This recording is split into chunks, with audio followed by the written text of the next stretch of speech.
Hello all big pass லைவில் என்ன நடக்குதுன்னு பார்க்கலாம். பிக் பாஸ் லைவில் நம்ம ஸ்ருதிகா ரொம்பவே ஹாப்பியாக இருக்காங்க. ஸோ கிச்சனில் கரண், ஷில்பா, ஜாஹத், சும்மெல்லாம் இருக்காங்க. ஸோ ஷில்பாவை தான் கலாய்ச்சிட்டு இருக்காங்க எல்லாரும். ஷில்பாவோட இந்த மாம் பேட்டா இருக்கு இல்லையா, விபின், கரண், ஷில்பா. ஸோ இந்த ஒரு ரிலேஷனை பற்றி வந்து கலாய்ச்சிட்டு இருக்காங்க.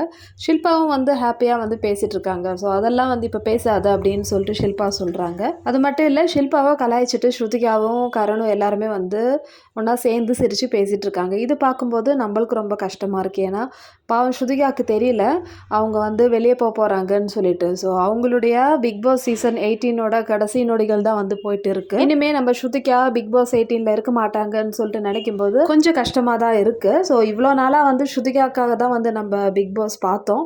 ஸோ இனிமேல் ஒரு கடைசி ஒரு 10 நாள் வந்து ஸ்ருதிகா இல்லாமல் இந்த ஷோ எப்படி பார்க்க போகிறோம், இப்படிலாம் யோசிச்சா கஷ்டமாக தான் இருக்குது. ஆனால் என்ன பண்ணுறது, இந்த ஷோ சரி இவங்க என்ன தான் வந்து பண்ண போகிறாங்க அடுத்தது. இப்போ ஸ்ருதிகாவை சீக்கிரமாகவே வந்து விரட்டி விட்டுட்டாங்க. இனிமேல் வந்து என்ன ஷோ நடத்த போகிறாங்கன்னு சொல்லிட்டு பார்க்கணும் இல்லையா. ஸோ கடைசியில் யார் வின்னர் ஆகணும் அது தெரிஞ்சுக்கிறதுக்காக இந்த ஷோ பார்க்கலான்னு சொல்லிட்டு நிறைய ஃபேன்ஸ் வந்து சொல்கிறாங்க. ஸோ இதை பற்றி உங்களுடைய ஒப்பீனியன் சொல்லுங்கள் மக்களே. ஆஸ் யூஷுவல் வீடியோ பிடிச்சிருந்தா சேனல் லைக் பண்ணுங்கள், ஷேர் பண்ணுங்கள், சப்ஸ்கிரைப் பண்ணுங்கள்.